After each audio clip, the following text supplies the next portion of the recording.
Hello students, आज वाले lecture में हम पढ़ने वाले हैं बेटा बहुत छोटे छोटे कंसेप्ट्स हैं।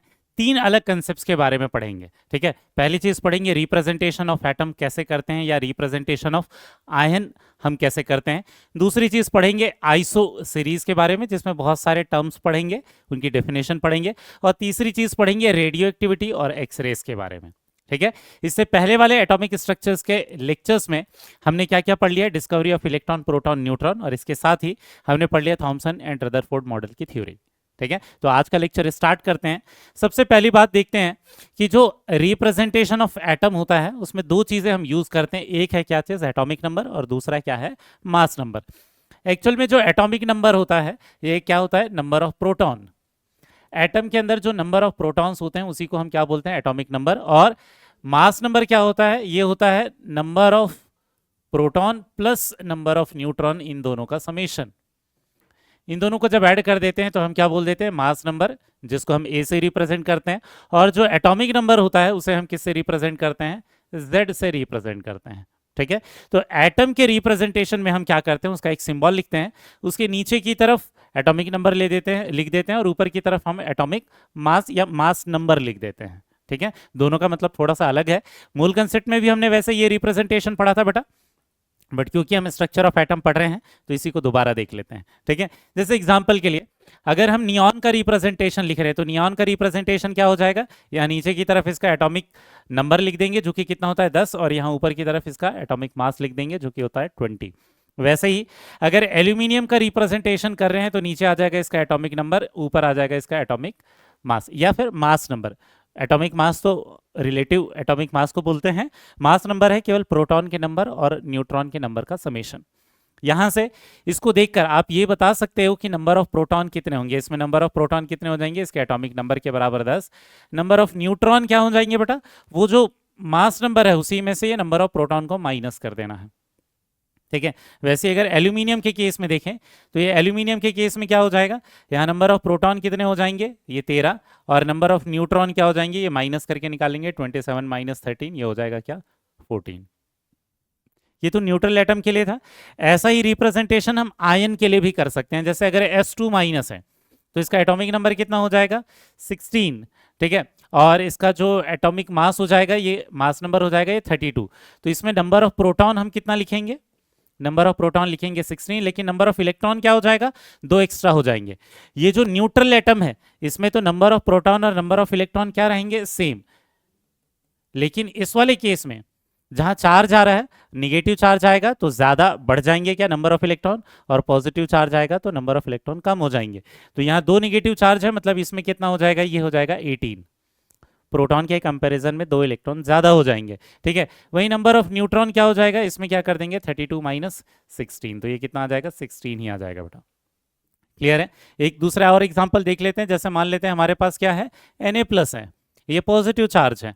तो यहाँ पर रिप्रेजेंटेशन में क्या लिखेंगे, 11, नीचे की तरफ एटॉमिक नंबर, ऊपर की तरफ एटॉमिक मास। यहाँ पर अगर हम नंबर ऑफ प्रोटॉन देखें तो ये कितना हो जाएगा, 11, लेकिन नंबर ऑफ इलेक्ट्रॉन क्या हो जाएगा, पॉजिटिव चार्ज जहां पर भी आएगा उसमें नंबर ऑफ इलेक्ट्रॉन कम होते जाएंगे जितना ज्यादा पॉजिटिव चार्ज बढ़ेगा। एक पॉजिटिव चार्ज है तो नंबर ऑफ इलेक्ट्रॉन एक कम हो जाएंगे, मतलब ये हो जाएंगे 10। और यहीं पर नंबर ऑफ न्यूट्रॉन क्या हो जाएंगे बेटा, ये हो जाएंगे, number of neutron will be equal to 23 minus 11, जो कि यहाँ कितना हो जाएगा, 12। समझ में आ गया बेटा। ठीक है, तो ये कुछ एग्जांपल्स थे। यही सेम चीज हमने रिप्रेजेंटेशन मूल कंसेप्ट में भी सीखा था। ठीक, बस इसी को हम रिवाइज कर रहे हैं, एक क्वेश्चन करते हैं इसी पर बेस्ड बेटा। ठीक है, नेक्स्ट यहां पर क्या दे रखा है, कुछ न्यूक्लियस दे रखे हैं।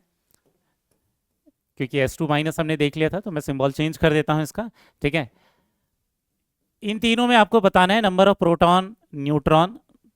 ठीक है, इलेक्ट्रॉन के नंबर भी आप निकाल सकते हो। वैसे इन तीनों के लिए सॉल्व करते हैं। सबसे पहले हमारे पास क्या है, कैल्शियम।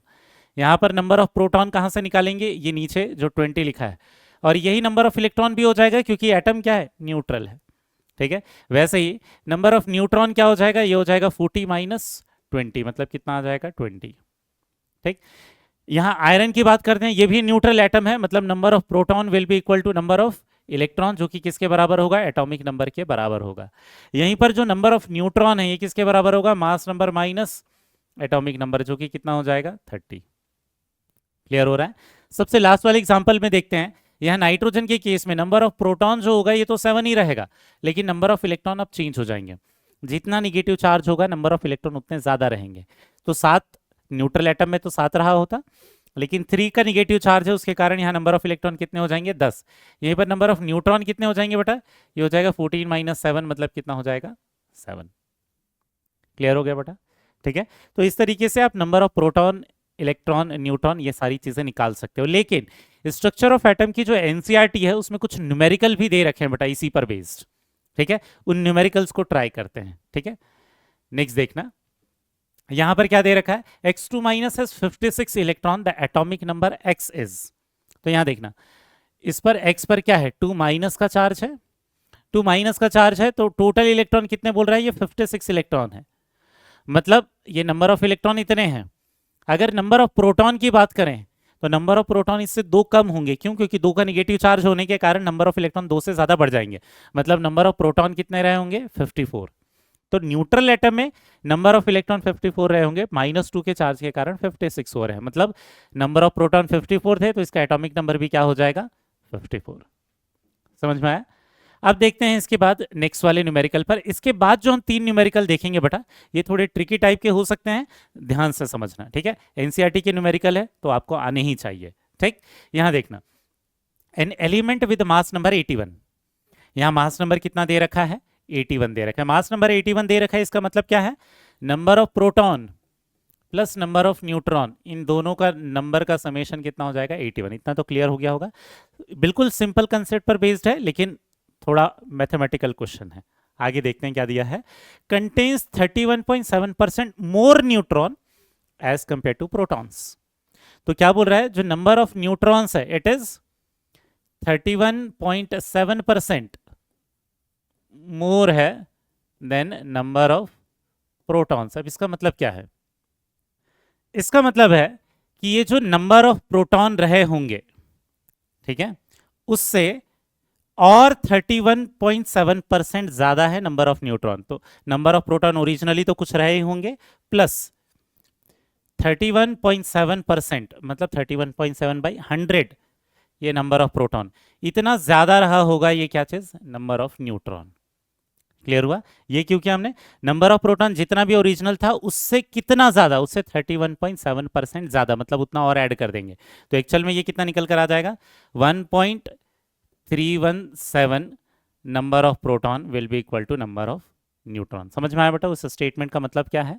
ठीक है, अब यहां पर न्यूट्रॉन और प्रोटॉन के बीच में रिलेशन निकल गया है, तो वहां इक्वेशन में रखकर हम निकाल सकते हैं। नंबर ऑफ प्रोटॉन ये हो गया, प्लस नंबर ऑफ न्यूट्रॉन के बराबर क्या लिख सकते हैं 1.317 number of proton will be equal to 81, मतलब ये कितना हो जाएगा, ये हो जाएगा 2.317 number of proton equal to 81। ठीक है, तो नंबर ऑफ प्रोटॉन की वैल्यू कितनी हो जाएगी, ये हो जाएगा 81 डिवाइडेड बाई 2.3। ठीक है, अब इसका मतलब क्या है, इसका मतलब ये है कि ये इसका जो न्यूमेरिकल, इसको जब सॉल्व करके हम लेकर आएंगे तो ये नियरली कितना निकल कर आ जाएगा 35 अगर निकल कर आ गया है, मतलब जो भी एटम रहेगा उसका एटॉमिक नंबर कितना था 35, और उसका मास नंबर तो दे ही रखा है बेटा, कितना दे रखा है 81। ठीक है, एक्चुअल में ये जो एटम होता है ये होगा ब्रोमीन। आपको अभी समझ में नहीं आ रहा होगा कुछ लोगों को कि ब्रोमीन क्यों लिखा, लेकिन जैसे आप पीरियोडिक टेबल पढ़ लोगे तो आपको पता चल जाएगा कि जो एटॉमिक नंबर 35 है वो कौन सा है, ब्रोमीन है। क्लियर है? तो यहां पर हम सिंबल निकाल कर ला सकते हैं, पीरियोडिक टेबल में आपको ये समझ में आ जाएगा कि कौन सा एटॉमिक नंबर वाले का सिंबल कौन सा होता है। ठीक है, लेकिन फिलहाल के लिए आपको ये जो नंबर ऑफ प्रोटॉन है, नंबर ऑफ न्यूट्रॉन है, ये निकालते हुए आना चाहिए। क्लियर हुआ बेटा? इसी के बाद इसी के जैसा है, थोड़ी बस अलग लैंग्वेज में है, दूसरा एमसीक्यू, दूसरा न्यूमेरिकल ट्राई करते हैं। यहां देखना क्या दिया है, an ion with mass number 37, neutral molecule, neutral atom नहीं है, आयन दे रखा है, विद मास नंबर 37, मतलब number of proton plus number of neutron, इन दोनों का समेशन कितना है 37। अब आगे क्या लिखा है, possesses 1 unit of negative charge, मतलब एटम पर क्या है, एक निगेटिव चार्ज प्रेजेंट है। आगे क्या दिया है, if the ion contains 11.1% more neutron, पहली चीज तो निगेटिव चार्ज है, इसका मतलब नंबर ऑफ इलेक्ट्रॉन किसके बराबर होगा, number of proton plus one. Neutral atom में तो प्रोटॉन और इलेक्ट्रॉन बराबर होते हैं, बट माइनस चार्ज के कारण नंबर ऑफ इलेक्ट्रॉन क्या होंगे, प्रोटॉन के नंबर से एक ज्यादा रहेंगे। ठीक ठीक। अब आगे क्या दिया है, if the ion contains 11.1% more neutron than electron, मतलब नंबर ऑफ इलेक्ट्रॉन जितने भी थे उसके कंपैरिजन में 11.1% मतलब 11.1 upon 100 of number of electron, ये किसके होंगे, नंबर ऑफ न्यूट्रॉन होंगे। उस स्टेटमेंट का मतलब समझ में आ रहा है बेटा, पिछले क्वेश्चन में भी कुछ ऐसा ही दे रखा था, लेकिन वो नंबर ऑफ प्रोटॉन के कंपैरिजन में था। ठीक है, तो यहाँ नंबर ऑफ इलेक्ट्रॉन जितने भी थे उसके कंपैरिजन में 11.1% मतलब 11.1 बाई 100 टाइम्स थोड़ा ज्यादा हो जाएगा। ठीक है, अब यहाँ से क्या निकल कर आएगा, 1.111 number of electron equal to number of neutron.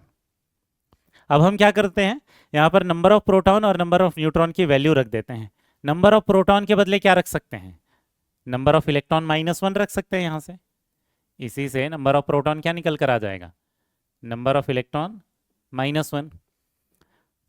तो यहाँ देखना, नंबर ऑफ इलेक्ट्रॉन -1 ये नंबर ऑफ प्रोटॉन की जगह पर रखा, ठीक है, प्लस नंबर ऑफ न्यूट्रॉन कितना रख देंगे, प्लस 1.111 ये हो जाएगा नंबर ऑफ इलेक्ट्रॉन, ये हो गया 1.111 नंबर ऑफ इलेक्ट्रॉन किसके बराबर होगा, नंबर ऑफ न्यूट्रॉन के, और ये दोनों का समेशन कितना है, मास नंबर 37। अब यहाँ देखना बेटा ये कितना हो जाएगा, 2.111 number of electron equal to ये हो जाएगा 38। तो नंबर ऑफ इलेक्ट्रॉन की वैल्यू कितनी आ जाएगी, 38 अपॉन 2.111। अगर आप इसको सॉल्व करोगे तो ये नियरली कितना आ जाएगा, 18। नंबर ऑफ इलेक्ट्रॉन 18 है, मतलब नंबर ऑफ प्रोटॉन क्या हो जाएगा, नंबर ऑफ इलेक्ट्रॉन -1 मतलब 18 -1 मतलब कितनी वैल्यू आ जाएगी, 17। अगर 17 है तो एटॉमिक नंबर 17 किसका होता है बेटा, ये होता है क्लोरीन का। ठीक है, तो क्लोरीन का एटॉमिक नंबर हो जाएगा 17 और इसका मास नंबर तो उन्होंने क्वेश्चन में दे रखा है कितना है, 37। तो ये आ गया किसका, सिंबल। लेकिन सिंबल ऑफ आयन पूछा है हमें, एटम नहीं, मतलब ये क्या हो जाएगा, Cl-। ठीक है, क्योंकि एक निगेटिव चार्ज प्रेजेंट है, तो एक निगेटिव चार्ज प्रेजेंट है तो Cl- हम सिंबल में लिखेंगे। क्वेश्चन समझ में आया बेटा, जो उन्होंने इक्वेशन, जो वहां रिलेशन दे रखा है उन्होंने, number of electron number of proton के बीच में, नंबर ऑफ इलेक्ट्रॉन और नंबर ऑफ न्यूट्रॉन के बीच में, उसी को बस यहाँ पर मास नंबर वाली इक्वेशन में पुट अप कर देना है। समझ में आ रहा है, एक और सिमिलर क्वेश्चन ये ट्राई करते हैं बेटा। ठीक है, थोड़ा मैथमेटिकल जरूर है ये, लेकिन आपको आना ही चाहिए क्योंकि एनसीईआरटी ने दे रखा है। ठीक है, आगे देखना, an ion with mass number 56 मतलब number of proton plus number of neutron, इन दोनों का समेशन कितना हो जाएगा, 56। आगे क्या बोला है, contains 3 units of positive charge, 3 units of positive charge मतलब x3 प्लस हो गया, मतलब इसमें जो नंबर ऑफ इलेक्ट्रॉन रहेगा ये नंबर ऑफ प्रोटॉन माइनस क्या होगा, 3। समझ में आ रहा होगा यहाँ से, क्योंकि पॉजिटिव चार्ज है, जितना पॉजिटिव चार्ज होगा प्रोटॉन के कंपैरिजन में उतना ही कम इलेक्ट्रॉन हो जाएंगे। ठीक, आगे क्या बोला है, and 30.4% more neutrons than electrons. इसका मतलब क्या होगा, शुरुआत में जितने भी नंबर ऑफ इलेक्ट्रॉन थे इसके कंपैरिजन में, मोर बोल रहा है मतलब उतना ऐड कर देंगे, 30.4% क्या हो जाएगा, ये इतना ज्यादा है नंबर ऑफ इलेक्ट्रॉन से। ये किसके नंबर है, नंबर ऑफ न्यूट्रॉन के। इसको जब लिख देंगे तो ये क्या हो जाएगा, ये हो जाएगा नंबर ऑफ इलेक्ट्रॉन, और ये हो जाएगा 0.304 नंबर ऑफ इलेक्ट्रॉन, और ये हो जाएगा नंबर ऑफ न्यूट्रॉन के बराबर। तो एक्चुअल में ये कितना हो जाएगा, 1.304 number of electron equal to number of neutron. एक रिलेशन तो ये आ गया नंबर ऑफ न्यूट्रॉन के लिए। यहां से भी नंबर ऑफ प्रोटॉन के लिए हम निकाल सकते हैं, यहां से नंबर ऑफ प्रोटॉन क्या लिख सकते हैं, नंबर ऑफ इलेक्ट्रॉन प्लस 3। तो वो वाली जो इक्वेशन है number of proton plus number of neutron, उसमें ये दोनों चीजें उठा के पुट अप कर देते हैं। ठीक है, ये क्या हो जाएगा, number of proton equal to number of electron plus 3 plus number of neutron की जगह पर क्या रख देंगे, 1.304 नंबर ऑफ इलेक्ट्रॉन रख देंगे, इक्वल टू कितना आ जाएगा, इसका मास नंबर कितना दिया रखा था, 56। ठीक है, अब यहाँ देखना, ये हो जाएगा 2.304, ये हो जाएगा नंबर ऑफ इलेक्ट्रॉन, ये 3 उधर ले जाएंगे तो ये कितना हो जाएगा, 56 माइनस 3, मतलब नंबर ऑफ इलेक्ट्रॉन क्या हो जाएगा, ये हो जाएगा 53 डिवाइडेड बाई हो जाएगा 2.304। जब इसको डिवाइड कर देंगे तो एक्चुअल में ये नियरली, आप डिवाइड करोगे इसको तो नियरली कितना आ जाएगा, 26। इसका मतलब क्या है, जो ये जो भी एटम था उसका एटॉमिक नंबर कितना था 26, और 26 किसका नंबर होता है बेटा एटॉमिक नंबर आयरन का, तो ये हो गया आयरन का। और इसका मास कितना दे रखा है 56, मतलब इस पर चार्ज 3+ लिख देंगे क्योंकि आयन का सिंबल लिखने के लिए बोला है। समझ में आया बेटा? ये 3 न्यूमेरिकल हैं, ये एनसीईआरटी के एक्सरसाइज के न्यूमेरिकल हैं, इसलिए आपको बनने चाहिए बेटा। ठीक, ये एटॉमिक नंबर और जो मास नंबर है उन्हीं से रिलेटेड क्वेश्चन है, बट क्वेश्चन में directly number of electron proton neutron देने की जगह पर उन्होंने कुछ इस तरीके से मैथमेटिकल रिलेशन से वो कुछ दे रखा है। ठीक, यहां पर हमारा पहला वाला जो टॉपिक था रिप्रेजेंटेशन ऑफ एटम वो कंप्लीट हुआ बेटा। अब चलते हैं इसके बाद दूसरे टॉपिक पर। दूसरा जो टॉपिक है उसमें हम देखने वाले हैं आइसो से शुरुआत होने वाले बहुत सारे टर्म्स होते हैं जो कि आगे आने वाले चैप्टर्स में भी यूज होते रहेंगे। ठीक है, जैसे एक टर्म है कौन सा आइसोटोप्स, तो मेरे हिसाब से ज़्यादातर लोगों को इसका मीनिंग अभी पता चल ही गया होगा बेटा, क्योंकि ये हमने कहाँ पढ़ा था, मोल कंसेप्ट में भी इसके कैलकुलेशंस हमने कर रखे हैं। ठीक है, आइसोटोप्स किसको बोलते हैं? जब सेम एटॉमिक नंबर होगा बट डिफरेंट एटॉमिक मास होगा, उन्हें हम क्या बोल देते हैं? आइसोटोप्स बोल देते हैं। जब हम एवरेज एटॉमिक मास पढ़ रहे थे तो इसी को डिस्कस किया था हमने। जैसे हाइड्रोजन है, ये 1 1 होता है, प्रोटियम होता है, वैसे ही हाइड्रोजन का एक और होता है कौन सा, ड्यूटेरियम। इसका एटॉमिक नंबर तो 1 ही रहेगा लेकिन मास कितना हो जाएगा, 2 हो जाएगा। वैसे ही हाइड्रोजन के लिए एक ट्रीटियम भी होता है। ट्रीटियम में क्या होता है, एटॉमिक नंबर 1 और एटॉमिक मास कितना हो जाता है, 3 हो जाता है। ये तो किसके हो गए, हाइड्रोजन के एग्जाम्पल्स हो गए। ऐसे क्लोरीन के भी होते हैं, क्लोरीन ये 17 है लेकिन मास कौन सा है, 35। वैसे ही क्लोरीन ये 17 है लेकिन मास क्या है, 37। तो दोनों का मास अलग है लेकिन एटॉमिक नंबर सेम है, तो ये क्या कहलाएंगे, आइसोटोप्स। वैसे ऑक्सीजन में भी होता है, ऑक्सीजन में एटॉमिक नंबर कितना है, 8, लेकिन मास नंबर 16 भी होता है और 18 भी होता है। तो ऐसे बहुत सारे एग्जाम्पल्स हैं जिसमें एटॉमिक नंबर सेम रहेंगे लेकिन अगर मास अलग है तो उसे क्या बोल देंगे, आइसोटोप्स। क्लियर हुआ बेटा? दूसरा क्या है, आइसोबार्स। आइसोबार में इसके जस्ट अपोजिट हो जाएगा, इसमें क्या हो जाएगा, सेम मास, ये हो जाएगा same mass but different atomic number, but different atomic number. Example के लिए देखना, जैसे कार्बन होता है, कार्बन का एटॉमिक नंबर 6 होता है और मास होता है 14। इसके कुछ आइसोटोप का, हर किसी का नहीं, ज्यादातर कार्बन का तो मास 12 होता है लेकिन इसका एक आइसोटोप होता है जिसमें क्या होता है 14। वहीं पर एक दूसरा नाइट्रोजन है, नाइट्रोजन का एटॉमिक नंबर 7 लेकिन मास क्या है 14। तो ये दोनों एग्जाम्पल किसके हो जाएंगे, ये दोनों एग्जाम्पल हो जाएंगे आइसोबार्स के। ठीक है, ऐसे एग्जाम्पल हमें कहाँ देखने को मिलता है, आर्गन और कैल्शियम में। आर्गन का एटॉमिक नंबर 18 है लेकिन मास 40 है, वहीं कैल्शियम का भी एटॉमिक नंबर 18 है और मास 40 है, तो दोनों का मास क्या है, सेम। तो ये भी कौन से पेयर्स हो जाएंगे, आइसोबार्स। एटॉमिक नंबर अलग है लेकिन मास नंबर सेम है। क्लियर हो गया? अब तीसरा वाला जो आइसो रिलेटेड टर्म है ये क्या होता है, आइसो इलेक्ट्रॉनिक। नाम से ही समझ में आ जाएगा बेटा, आइसो तो सेम वर्ड के लिए यूज करते हैं, इलेक्ट्रॉनिक मतलब इलेक्ट्रॉन्स, जहां पर भी सेम नंबर ऑफ इलेक्ट्रॉन्स होंगे। अब ये एटम के लिए भी आइसो इलेक्ट्रॉनिक लिखते हैं, मॉलिक्यूल्स के लिए भी आइसो इलेक्ट्रॉनिक लिखते हैं। एग्जाम्पल देखना, जैसे हमारे पास क्या है, O2 माइनस, F माइनस, ठीक है, Na+, Mg2+, ये चारों पेयर आइसो इलेक्ट्रॉनिक है। क्यों, ऑक्सीजन का एटॉमिक नंबर कितना था 8 और -2 के चार्ज के कारण 2 इलेक्ट्रॉन ज्यादा आ गए तो इसके पास हो गए 10 इलेक्ट्रॉन। वहीं पर फ्लोरीन का एटॉमिक नंबर क्या था 9, -1 के चार्ज के कारण एक और एक्स्ट्रा आ गया तो ये कितने हो जाएंगे, 10 इलेक्ट्रॉन।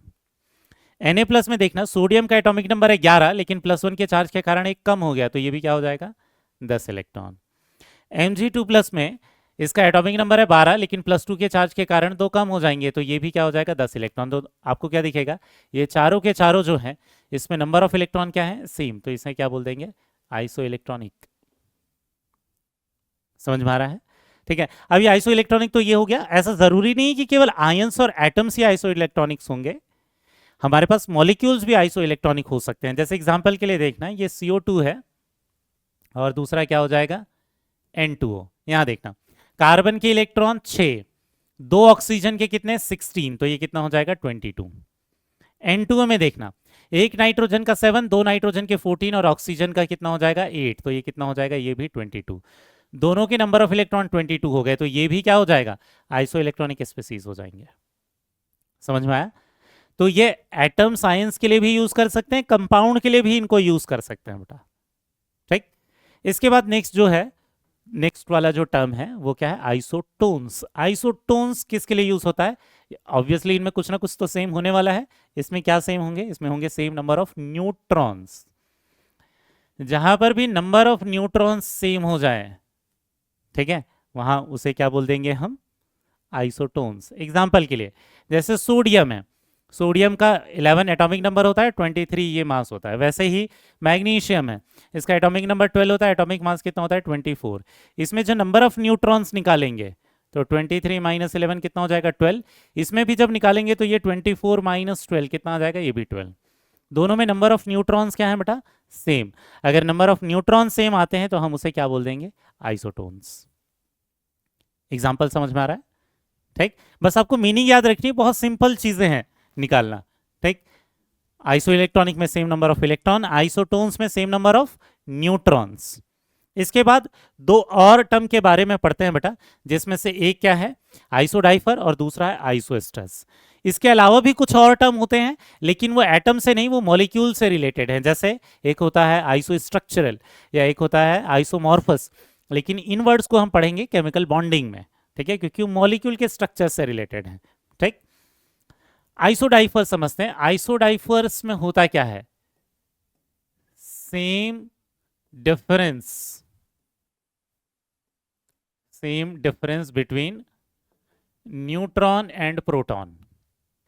ठीक है, कहने का मतलब क्या होता है, इसमें n माइनस पी जो है वो क्या होगा, सेम। मतलब number of neutron minus number of proton का जो डिफरेंस है वो सेम होता है। और नंबर ऑफ न्यूट्रॉन का फॉर्मूला क्या होता है बेटा, नंबर ऑफ न्यूट्रॉन का फॉर्मूला होता है मास नंबर माइनस एटॉमिक नंबर। तो एक्चुअल में हम ये भी बोल सकते हैं मास number minus 2 protons, 2 times of number of protons. ये जहां पर सेम हो जाएगा उसे हम क्या बोल देंगे, आइसोडाइफर्स। क्लियर हो गया? एग्जाम्पल के लिए देखना, जैसे अगर आप देखोगे कौन सा, सोडियम। ठीक है, सोडियम का ये क्या है, ये है 11, और ये क्या है 23। यहाँ न्यूट्रॉन्स माइनस प्रोटॉन का जो नंबर होगा वो कितना हो जाएगा, या इसी को क्या लिख सकते थे, मास number minus 2 times of number of proton. तो ये हो जाएगा 23 माइनस 11 इंटू 2, 23 माइनस 22 कितना आ जाएगा, 1। वहीं पर एक दूसरा एग्जाम्पल देखना बेटा, एल्यूमिनियम। एल्यूमिनियम कितना है, ये है 27, और ये क्या है, एटॉमिक नंबर 13। यहां पर अगर आप देखोगे दोनों का डिफरेंस कौन सा, a माइनस 2p, तो a कितना है 27 माइनस 13 इंटू 2, तो 27 माइनस 26, ये भी 1। तो दोनों का डिफरेंस क्या है, सेम है। Number of neutron minus proton, या number of mass number minus 2 times of number of proton, बात सेम ही है। ठीक है, इसलिए कुछ जगहों पर ये वाला फॉर्मूला आपको देखने को मिलेगा, कुछ जगह ये वाला फॉर्मूला देखने को मिलेगा, बात दोनों जगह सेम ही है बेटा। ठीक है, हम सब डिफरेंस ही देख रहे हैं नंबर ऑफ न्यूट्रॉन और प्रोटॉन का, तो दोनों जगह डिफरेंस एक एक आ रहा है, तो ये क्या हो जाएंगे, आइसो डाइफर्स। समझ में आया? ठीक। नेक्स्ट एग्जांपल देखते हैं कौन सा, आइसोएस्टर्स। आइसोएस्टर्स क्या होते हैं बेटा, आइसोएस्टर्स होते हैं जिसमें सेम नंबर ऑफ एटम्स होंगे, ये यूजुअली मॉलिक्यूल्स के लिए यूज होते हैं, सेम नंबर ऑफ एटम्स होंगे and same number of electrons होंगे। अब यहां ध्यान देना, कुछ जगहों पर आपको डेफिनेशन में सेम नंबर ऑफ इलेक्ट्रॉन मिलेगा, कुछ जगहों पर same number of valence electron मिलेगा। एक्चुअल में ज्यादा अप्रोप्रिएट जो है वो same number of valence electron होगा। अगर सेम नंबर ऑफ इलेक्ट्रॉन लिखा है इसका मतलब वैलेंस इलेक्ट्रॉन तो सेम ही होंगे, लेकिन कुछ एग्जांपल्स में नंबर ऑफ इलेक्ट्रॉन्स अलग भी हो सकते हैं, टोटल नंबर ऑफ इलेक्ट्रॉन, लेकिन वैलेंस इलेक्ट्रॉन सेम होने पर हम आइसोएस्टर्स बोल देते हैं। ठीक है, एग्जाम्पल के लिए देखना, जैसे एक है हमारे पास कौन सा N2 और एक है कौन सा CO। यहां पर इस मॉलिक्यूल में कितने एटम्स है, 2 एटम्स हैं। इस मॉलिक्यूल में भी कितने एटम्स है बेटा, 2 एटम्स हैं। अब यहां देखना नंबर ऑफ वैलेंस इलेक्ट्रॉन देखना, एक नाइट्रोजन के वैलेंस इलेक्ट्रॉन होते हैं क्या चीज, 5, तो 2 नाइट्रोजन के कितने हो जाएंगे, 10। वहीं पर एक कार्बन के वैलेंस इलेक्ट्रॉन होते हैं 4, ऑक्सीजन के होते हैं 6, तो इसमें भी क्या हो जाएंगे, 10। तो दोनों में same number of valence electron है और सेम नंबर ऑफ एटम्स हैं, तो ये दोनों क्या हो जाएंगे, ये हो जाएंगे आइसोएस्टर्स। ठीक है, कुछ जगहों पर इसी को सेम नंबर ऑफ इलेक्ट्रॉन भी लिखा हुआ रहेगा बेटा, फिर तो कोई डाउट ही नहीं है। अगर नंबर ऑफ इलेक्ट्रॉन सेम है तो वैलेंस इलेक्ट्रॉन भी सेम ही होते हैं। जैसे यहाँ पर 2 नाइट्रोजन के 14 इलेक्ट्रॉन लिखा हुआ रहेगा, और यहाँ पर कार्बन के टोटल इलेक्ट्रॉन होते हैं 6, ऑक्सीजन के टोटल इलेक्ट्रॉन होते हैं 8, तो ये 14 इलेक्ट्रॉन। अगर total number of electron same है तब तो वो वैलेंस इलेक्ट्रॉन सेम होंगे ही। क्लियर हो गया? ठीक है, तो आप अगर आइसो इलेक्ट्रॉनिक देख पा रहे हो, मतलब सेम नंबर ऑफ इलेक्ट्रॉन देख पा रहे हो, तो फिर वैलेंस इलेक्ट्रॉन भी सेम ही होंगे। तो इसलिए कुछ जगहों पर डेफिनेशन में सेम नंबर ऑफ केवल इलेक्ट्रॉन लिखा रहता है, बट मोर अप्रोप्रिएट जो है वो है same number of valence electron. Clear है? ये जो आइसोस्टर्स टर्म है ये क्यों यूज करते हैं? कुछ जगहों पर जब हम स्ट्रक्चर्स को पढ़ रहे होते हैं, एक्चुअल में केमिकल बॉन्डिंग में जब कुछ कंसेप्ट पढ़ रहे होते हैं, तो वहां पर हमारे सिलेबस पे तो नहीं, लेकिन कई बार ये आइसोस्टर वाला टर्म यूज होता है सेम स्ट्रक्चर को दिखाने के लिए, सेम वैलेंस इलेक्ट्रॉन को बताने के लिए। ठीक, क्लियर हुआ बेटा इतना? तो एक्चुअल में हमने 6 टर्म पढ़ लिए हैं। ठीक है, ये 6th वाला टर्म था बेटा, ये जो आइसोस्टर्स था ये 6th वाला टर्म है। ठीक है, 6 डेफिनेशन पढ़ ली है। इसमें आइसोमॉर्फस और आइसोस्ट्रक्चरल वाली भी डेफिनेशंस आती हैं, लेकिन वो एटम से रिलेटेड नहीं है, वो मॉलिक्यूल के स्ट्रक्चर से रिलेटेड है, और हमने अभी स्ट्रक्चर्स पढ़े नहीं है, वो केमिकल बॉन्डिंग में पढ़ेंगे तब आइसोस्ट्रक्चरल वाले टर्म्स को देखेंगे। क्लियर हो गया? अब इन पर बेस्ड जो कुछ न्यूमेरिकल्स हैं या कुछ एमसीक्यूज हैं वो ट्राई करते हैं। ठीक है, डेफिनेशन क्लियर रखना बेटा, छोटी छोटी डेफिनेशंस हैं। ठीक है, बस कंफ्यूजन नहीं होना चाहिए। सबसे पहले पूछा हुआ है which of the following pairs is iso electronic. Iso electronic कहने का मतलब क्या है? नंबर ऑफ इलेक्ट्रॉन किसके पास सेम है। नंबर ऑफ इलेक्ट्रॉन देखते हैं, Na+ के पास कितने हो जाएंगे? 11 होता है एटॉमिक नंबर, एक कम हो जाएगा ये 10। Mg2+ के एटॉमिक नंबर 12, +2 के कारण 2 कम हो जाएंगे 10, तो दोनों क्या हो जाएंगे? Iso electronic. ठीक है, सेकेंड वाले ऑप्शन को देखते हैं। ऑक्सीजन के होते हैं 8 और 2 इलेक्ट्रॉन के कारण क्या हो जाएंगे? 10। वहीं पे फ्लोरीन के कितने होते हैं? 9 और 1 इलेक्ट्रॉन आने के कारण -1 के चार्ज के कारण ये भी हो जाएंगे 10, तो ये भी क्या है? Iso electronic. नेक्स्ट तीसरा वाला ऑप्शन देखते हैं। नाइट्रोजन पर होते हैं 7 और -3 के चार्ज के कारण 10 एक्स्ट्रा आ जाएंगे, मतलब 10 टोटल हो जाएंगे। और एल्यूमिनियम में होते हैं 13 और 3 यहाँ से हटने के कारण, पॉजिटिव चार्ज के कारण 3 कम हो जाएंगे, तो ये भी हो जाएगा 10। तो ये भी दोनों की नंबर ऑफ इलेक्ट्रॉन सेम है, तो ये भी क्या हो गया? Iso electronic. मतलब करेक्ट ऑप्शन कौन सा हो जाएगा बेटा? ऑल ऑफ दीज, सारे पेयर्स क्या हैं? आइसो इलेक्ट्रॉनिक पेयर्स हैं। नेक्स्ट क्वेश्चन देखना क्या है, which of the following pair is not isobaric. Isobaric किसको बोलते हैं? जहां पर जो टोटल मास नंबर जो निकल कर आएगा वो सेम, यहां पर मास नंबर सेम है मतलब आइसोबारिक। यहां पर मास नंबर सेम है क्या? नहीं। यहां पर मास नंबर सेम है क्या? हाँ। यहां पर मास नंबर सेम है क्या? हाँ।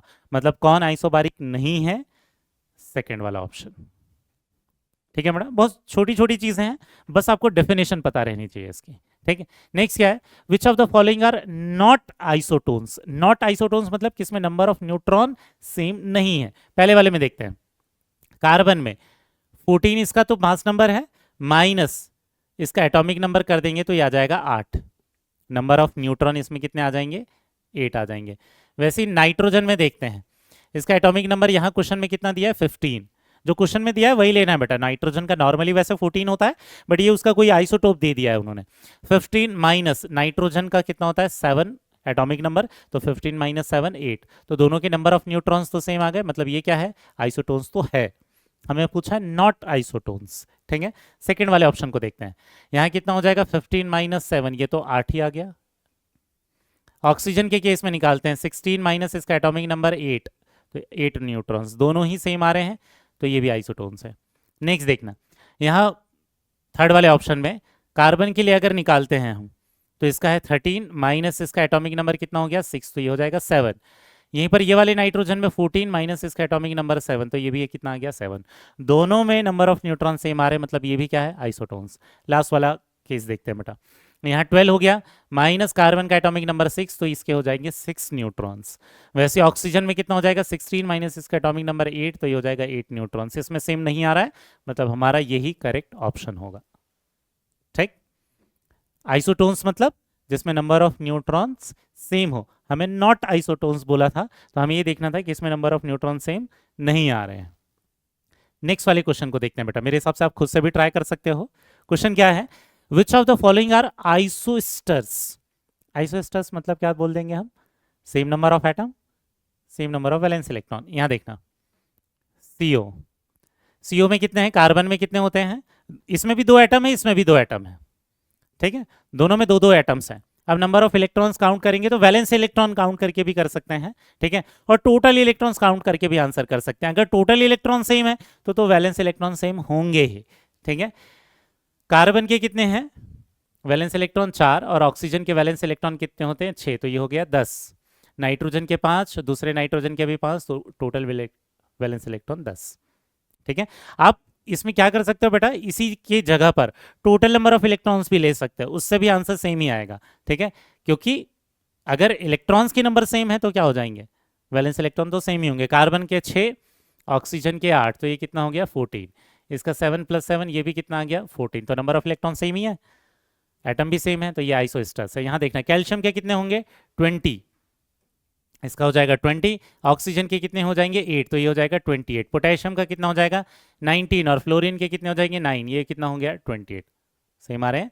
यहाँ पर OF2 देखना, ऑक्सीजन का होता है 8, और 2 फ्लोरीन के कितने हो जाएंगे, एक फ्लोरीन का 9 होता है, 2 फ्लोरीन के कितने हो जाएंगे 18, तो ये कितना हो जाएगा 26। वैसे यहाँ पर देखना हाइड्रोजन का 1, क्लोरीन के 17, और ऑक्सीजन का कितना हो जाएगा 8, तो ये कितना हो जाएगा, ये भी 26 हो जाएगा, ये भी सेम आ रहे हैं। नंबर ऑफ एटम्स भी सेम है, ऊपर वाले में भी 2-2 एटम है, नीचे वाले में 3-3 एटम है, 2 फ्लोरीन 1 ऑक्सीजन 3, एक हाइड्रोजन क्लोरीन ऑक्सीजन 3, तो तीनों ही क्या है आइसोस्टर्स है। समझ में आ गया बेटा।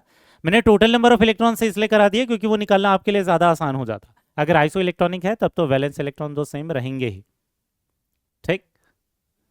नेक्स्ट देखना बेटा, नेक्स्ट वाला क्वेश्चन क्या है, यहां बोला है 11 सोडियम के लिए दे रखा है, 12 Mg के लिए दे रखा है, इनके बीच में क्या रिलेशन है। पहली चीज आइसोटोप्स तो बिल्कुल नहीं है, सेम एटॉमिक नंबर नहीं है। आइसोबर्स बिल्कुल नहीं है क्योंकि सेम मास नहीं है। तीसरा आइसोडाइफर्स देखता है, आइसोडाइफर्स क्या होता है, प्रोटॉन और न्यूट्रॉन का डिफरेंस, न्यूट्रॉन और प्रोटॉन का डिफरेंस। सोडियम में 23 माइनस 11 इंटू 2 ये कितना आ जाएगा 1, वैसे यहाँ पर ये आ जाएगा 24 माइनस 2 इंटू 12 ये आ गया 0, तो ये आइसोडाइफर्स भी नहीं है। अब नेक्स्ट देख लेते हैं आइसोटोन्स है या नहीं। उसमें नंबर ऑफ न्यूट्रॉन 23 माइनस 11 कितना हो जाएगा 12, और इसमें नंबर ऑफ न्यूट्रॉन 24 माइनस 12 ये भी आ जाएगा 12, मतलब दोनों के बीच में कौन सा रिलेशन हो जाएगा आइसोटोन्स का, ठीक है बेटा। अब सबसे लास्ट चीज हमें देखना है टॉपिक रेडियो एक्टिविटी और एक्सरे। रेडियो एक्टिविटी एक्चुअल में क्या हुआ बेटा, जो साइंटिस्ट थे, ठीक है, उन्होंने ये देखना शुरू कर दिया कि बहुत सारे जो पार्टिकल्स हैं, बहुत सारे जो एटम्स हैं वो अनस्टेबल होते हैं, और अनस्टेबल होने के कारण अपने आप ब्रेक होने लगते हैं। कुछ टाइम के बाद अपने आप ब्रेक होते हैं, और ब्रेक होने के बाद उसमें से बहुत सारे जो दूसरे पार्टिकल्स हैं वो निकल कर आते हैं। जैसे रेडियो एक्टिव मटेरियल अगर हम देखें तो इस रेडियो एक्टिव मटेरियल में क्या होता है, ये अनस्टेबल होते हैं। ये अनस्टेबल होने के कारण क्या होते हैं, अलग अलग पार्टिकल्स में ब्रेक डाउन हो जाते हैं, और जब ये ब्रेक डाउन होते हैं तो उसमें से कौन से पार्टिकल्स निकलकर बाहर आ रहे हैं उसको स्टडी करने के लिए बहुत सारे साइंटिस्ट ने अलग अलग सेटअप बनाया, और उससे ये समझ में आया कि मेजर 3 तरीके के पार्टिकल्स निकल कर आते हैं जब ऐसे रेडियो एक्टिव जो एटम्स होते हैं वो जब डिकम्पोज होते हैं, उनका जो न्यूक्लियस होता है, ये जो रेडियो एक्टिव मटेरियल्स होते हैं या एटम्स होते हैं, इनका जो न्यूक्लियस होता है ये अनस्टेबल होता है, ठीक है। अब कुछ न्यूक्लियस ज्यादा अनस्टेबल होते हैं तो कुछ सेकंड्स में ही ब्रेक हो जाते हैं, और कुछ न्यूक्लियस ज्यादा उतने ज्यादा अनस्टेबल नहीं होते तो कई सालों में ब्रेक होते हैं, कई साल लग जाते हैं उनको ब्रेक होने के लिए। तो हर कोई रेडियो एक्टिव मटेरियल एक ही स्पीड से ब्रेक होता है ऐसा नहीं है, कोई ज्यादा स्पीड से ब्रेक होता है, कोई कम स्पीड से ब्रेक होता है, बट मेनली वो जब भी ब्रेक होते हैं अनस्टेबल होने के कारण तो 3 तरीके के पार्टिकल रिलीज करते हैं। एक तो होते हैं कौन से अल्फा पार्टिकल्स, एक होते हैं कौन से बीटा पार्टिकल्स, और एक होते हैं कौन से गामा रेडिएशंस, ठीक है। एक को हम बोलते हैं अल्फा, एक को हम बोलते हैं बीटा, और एक को हम बोलते हैं गामा, ठीक है।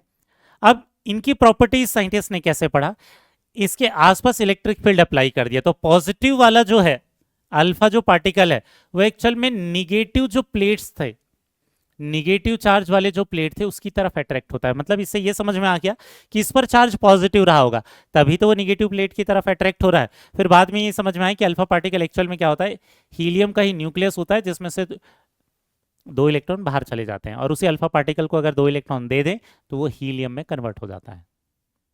ठीक, तो हीलियम के न्यूक्लियस वाले जो पार्टिकल्स हैं वो भी निकल कर आते हैं रेडियो एक्टिव मटेरियल डिकम्पोज होने के बाद। हर बार ये तीनों ही निकल कर आएंगे ऐसा नहीं है, ठीक है, कई बार सिर्फ अल्फा निकलता है, फिर कई बार सिर्फ गामा निकलता है, कई बार बीटा निकलता है। ठीक है, दूसरी चीज साइंटिस्ट ने क्या देखा, तो ये जो बीटा पार्टिकल था वो कौन से वाले इलेक्ट्रोड की तरफ जा रहा था, कौन से वाले चार्ज वाली प्लेट की तरफ जा रहा था, ये पॉजिटिव चार्ज वाली प्लेट की तरफ जा रहा था। इसका मतलब ये समझ में आ गया कि बीटा पर कौन सा चार्ज होता है, निगेटिव चार्ज होता है। ठीक है, एक्चुअल में बीटा के दो तरीके के पार्टिकल होते हैं बेटा, एक पॉजिटिवली चार्ज भी होता है, एक निगेटिवली चार्ज भी होता है, लेकिन सिर्फ बीटा दिया हुआ है तो आपको निगेटिवली चार्ज लेना है। ठीक है, आप फिजिक्स में भी रेडियो एक्टिविटी में से पढ़ते हो, ठीक है, डिटेल में, बट हमें बस जब भी सिर्फ बीटा लिखा हुआ रहेगा तो हमें उस पर चार्ज कौन सा लेना है, निगेटिव, मतलब वो एक इलेक्ट्रॉन की तरह के का होता है। बीटा किसके सिमिलर होता है, इलेक्ट्रॉन के जैसे होता है, निगेटिवली चार्ज्ड।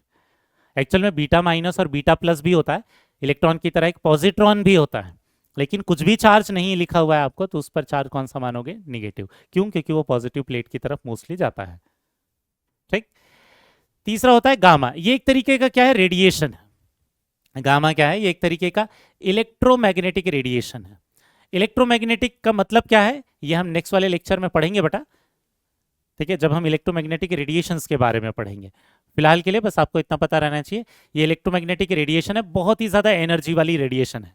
ठीक है, हाँ, मास बहुत ही नेग्लिजिबल रहेगा, ठीक है, हीलियम जितना नहीं रहेगा, इलेक्ट्रॉन से भी लाइटली रहेगा, बट इलेक्ट्रोमैग्नेटिक रेडिएशन है और उस पर कोई चार्ज नहीं है। ठीक है, गामा वाला जो पार्टिकल होता है, गामा वाला जो रेडिएशन होता है उस पर कोई चार्ज प्रेजेंट नहीं होता। क्यों, क्योंकि ना तो वो निगेटिव वाली प्लेट की तरफ जा रहा था, ना ही वो पॉजिटिव वाली प्लेट की तरफ जा रहा था। ठीक है, हाँ, लेकिन वो बहुत ही ज्यादा हाईली क्या होता है, एनर्जेटिक होता है। तो इन पार्टिकल्स के बीच में हमें इसे केमिस्ट्री में बहुत ज्यादा डिटेल में पढ़ना नहीं है बेटा, बट तीनों पार्टिकल के जो बेसिक डिफरेंसेस हैं वो आपको पता रहने चाहिए। ठीक है, तो बेसिक डिफरेंसेस पर आ जाते हैं। ये जो तीन पार्टिकल हैं जो कि रेडियो एक्टिविटी के बाद रिलीज होते हैं, उनमें अगर केमिकल सिमिलरिटी देखें तो अल्फा पार्टिकल सिमिलर होता है किसके, हीलियम के न्यूक्लियस से, हीलियम 2+ से। ठीक है, जो बीटा पार्टिकल होता है वो किसके सिमिलर होता है, इलेक्ट्रॉन के। ठीक है, और गामा जो होता है ये किसके सिमिलर होता है, ये एक्चुअल में एक तरीके के इलेक्ट्रोमैग्नेटिक रेडिएशन है। और भी तरीके के इलेक्ट्रोमैग्नेटिक रेडिएशन होते हैं, बट गामा में एनर्जी काफी ज्यादा होती है। ठीक है, बाकी तरीके के जो इलेक्ट्रोमैग्नेटिक रेडिएशंस हैं वो नेक्स्ट लेक्चर में देखेंगे। ठीक, दूसरी चीज क्या है, स्पीड। सबसे ज्यादा जो स्पीड होती है वो किसकी होती है, इलेक्ट्रोमैग्नेटिक रेडिएशन गामा की होती है। ये स्पीड ऑफ लाइट, ये स्पीड ऑफ लाइट के बराबर रहता है। ठीक है, जितनी लाइट की स्पीड होती है उतनी स्पीड से ये ट्रेवल कर सकता है, लेकिन ये less than speed of light होगा। ठीक है, जो बीटा पार्टिकल है, ठीक है, और ये भी less than speed of light होगा। ठीक है, तो इन तीनों में सबसे कम स्पीड की होगी, किसकी होगी, अल्फा पार्टिकल की, क्योंकि ये बहुत ज्यादा भारी है। सबसे ज्यादा भारी है तो इसकी स्पीड सबसे कम होगी। इन तीनों के कंपैरिजन में इसकी स्पीड सबसे ज्यादा रहती है और सबसे कम स्पीड अल्फा पार्टिकल की रहती है, वो तो स्पीड ऑफ लाइट के बराबर रहेगा वो। ठीक, तीसरा जो डिफरेंस है वो पेनिट्रेशन पावर है। पेनिट्रेशन पावर मतलब कौन से पार्टिकल के कितने अंदर जा सकता है, अगर वो अटैक करता है किसी दूसरी चीज को, कितने अंदर तक पेनिट्रेट करके आगे जा सकता है। ठीक है, तो सबसे ज्यादा जो एनर्जेटिक होगा वो कौन है, गामा पार्टिकल, तो इसकी पेनिट्रेशन पावर क्या है, हाईएस्ट है। सबसे कम पावरफुल कौन होगा, ये, क्योंकि इसका साइज बहुत ज्यादा है, स्पीड थोड़ी कम है। तो पेनिट्रेशन अगर पावर देखें तो इसकी लोवेस्ट होती है। ठीक है, यहां जो बीटा पार्टिकल होता है ये करीबन 100 टाइम्स ज्यादा होता है किससे, अल्फा पार्टिकल से। अल्फा पार्टिकल के कंपैरिजन में 100 टाइम्स ज्यादा पेनिट्रेट कर सकता है, और जो गामा है बहुत ही ज्यादा एनर्जेटिक होता है, ये 1000 टाइम्स मोर पेनिट्रेटिंग होता है देन अल्फा पार्टिकल्स। क्लियर हो गया। इसके बाद नेक्स्ट है आयनाइजेशन एबिलिटी, कि आयनाइज दूसरे वाले एटम्स को कितने जल्दी आयनाइज कर सकते हैं, तो इसी का जस्ट अपोजिट हो जाएगा। इस पर चार्ज बहुत ज़्यादा है तो दूसरे वाले को जल्दी आयनाइज करेगा, उस पर चार्ज बिल्कुल नहीं है तो दूसरे वाले को आयनाइज नहीं करता।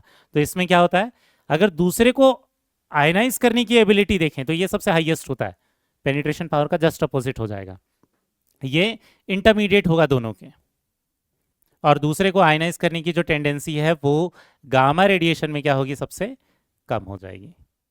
ठीक है, सबसे लास्ट देखते हैं effect of electric and magnetic field. अभी देखा पॉजिटिव प्लेट की तरफ कोई अट्रैक्ट होता है, कोई नेगेटिव प्लेट की तरफ अट्रैक्ट होता है, और जो गामा रेडिएशन है वो किसी की तरफ अट्रैक्ट नहीं होते, तो ये अट्रैक्ट हो सकते हैं। जो बीटा वाले जो रेडिएशंस है, बीटा वाले जो पार्टिकल्स हैं, ये भी अट्रैक्ट हो सकते हैं, और मोस्टली इसमें कोई इफेक्ट नहीं होता जो इलेक्ट्रोमैग्नेटिक रेडिएशन। इसलिए हमने देखा था कि जब इस डायग्राम को देखा था तो यहाँ गामा रेडिएशन बिल्कुल सीधे जा रहे थे, उस पर ना पॉजिटिव प्लेट का कोई इफेक्ट होता है ना उस पर कोई निगेटिव प्लेट का इफेक्ट होता है। क्लियर हो गया बेटा? तो यही बस बेसिक इन तीनों पार्टिकल के बीच में डिफरेंसेस पता रहने चाहिए थे आपको, सिर्फ इसलिए देखा है, अदरवाइज इस पर बहुत ज़्यादा हमें क्वेश्चंस नहीं मिलते। ठीक, इसके एक दो बेसिक क्वेश्चंस करेंगे। सबसे लास्ट चीज़ देख लेते हैं एक्सरे। एक्सरे एक्चुअल में क्या था, ये हमने पढ़ रखा था डिस्चार्ज ट्यूब वाले एक्सपेरिमेंट, कैथोड रे ट्यूब वाले एक्सपेरिमेंट्स पढ़ा था, कुछ वैसा ही। एक साइंटिस्ट था रोंटेजन, उसने एक एक्सपेरिमेंट करके देखा। उसने क्या किया, यहां पर इलेक्ट्रॉन बम्बार्ड करके देखे, यहां दिख रहा होगा आपको, ये जो इलेक्ट्रॉन है उसने बम्बार्ड करके किस पर देखे, एनोड पर, जो डेंस मेटल एनोड था। डेंस मेटल एनोड मतलब ऐसे मेटल जिसकी डेंसिटी बहुत ज्यादा है। तो जब उसने इलेक्ट्रॉन को उस पर बम्बार्ड कराए, किस पे, कैथोड रे ट्यूब के अंदर वाले जो मेटल एनोड था उस पर, तो उसमें से कुछ रेज निकलते हुए दिखे। उसे उसकी प्रॉपर्टीज नहीं पता था, कुछ भी नहीं पता था, तो उसको ऐसे ही एक्स नाम दे दिया, और वो एक्स अब हम अभी भी बोलते हैं। यूजुअली हम मैथ सॉल्व करते समय क्या बोलते हैं, जो अननोन क्वांटिटी होती है उसे एक्स ले लेते हैं। तो कुछ वैसा ही, क्योंकि उसे प्रॉपर्टीज नहीं पता थी उन रेज की, तो उसने उसका नाम एक्स दे दिया। ठीक, और इस बट अभी भी हम उसे एक्स रेज ही बोलते हैं। तो होता क्या है, जब इलेक्ट्रॉन बहुत ज्यादा एनर्जेटिकली, इलेक्ट्रॉन जो होते हैं वो बम्बार्ड होते हैं किसी मेटल के ऊपर, तो उस मेटल में से कुछ रेडिएशंस बाहर आती हैं। ये भी एक तरीके के क्या है, इलेक्ट्रोमैग्नेटिक रेडिएशन है। जैसे गामा था हमारा रेडियो एक्टिविटी पढ़ते समय, कुछ ऐसे ही इलेक्ट्रोमैग्नेटिक रेडिएशन और भी टाइप के होते हैं, जिसमें से एक टाइप कौन है, एक्स रेज। गामा रेज इससे ज्यादा पावरफुल होते हैं, इससे ज्यादा एनर्जेटिक होते हैं। ठीक, लेकिन ये जो इलेक्ट्रोमैग्नेटिक रेडिएशन है उसी का टाइप एक्सरे भी है। तो नेक्स्ट वाले लेक्चर में हम इलेक्ट्रोमैग्नेटिक रेडिएशन को थोड़ा डिटेल में पढ़ेंगे। ठीक, और दूसरी चीज क्या है, इस पर कोई चार्ज नहीं होता, ये अनचार्ज्ड है। ठीक है, अल्फा बीटा की तरह ये चार्ज नहीं है, लेकिन इसकी पेनिट्रेशन पावर काफी ज्यादा है। ठीक है, इसकी पेनिट्रेशन पावर अल्फा और बीटा पार्टिकल के कंपैरिजन में ज्यादा है, और इसलिए बहुत सारी जगहों पर हम एक्सरे को यूज करते हैं। तो आपको पता है कि एक्सरे कहाँ यूज होता है, बोन्स के स्ट्रक्चर्स को देखने के लिए। क्यों, क्योंकि वो स्किन को पेनिट्रेट करके अंदर तक जा सकता है। तो बहुत सारे जो क्रिस्टल के स्ट्रक्चर्स होते हैं, मॉलिक्यूल के जो स्ट्रक्चर्स होते हैं, उसमें बहुत सारी चीजें हम एक्सरेज की हेल्प से ही निकालते हैं।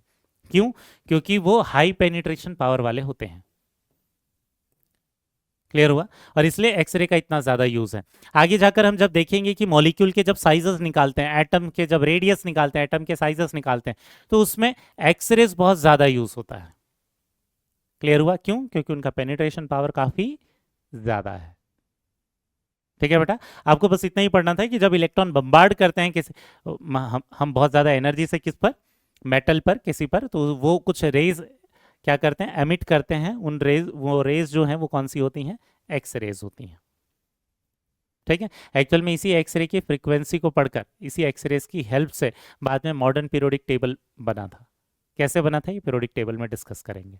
ठीक है बेटा, कुछ बेसिक क्वेश्चंस देखते हैं इसी रेडियो एक्टिविटी पर बेस्ड। क्वेश्चन क्या है, which among the following is not affected by electric और मैग्नेटिक फील्ड, अल्फा बीटा या गामा।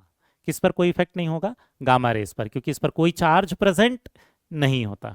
ठीक है, इसके बाद वाला क्वेश्चन क्या है बेटा, विच of the following particles has the highest penetrating power. सबसे ज्यादा पेनिट्रेटिंग पावर किसकी होती है, अल्फा बीटा या गामा में, गामा की सबसे ज्यादा होती है पेनिट्रेटिंग पावर। ठीक है, क्योंकि वो बहुत हल्का होता है, बहुत ज्यादा स्पीड से जाता है, बहुत ज्यादा एनर्जेटिक होता है।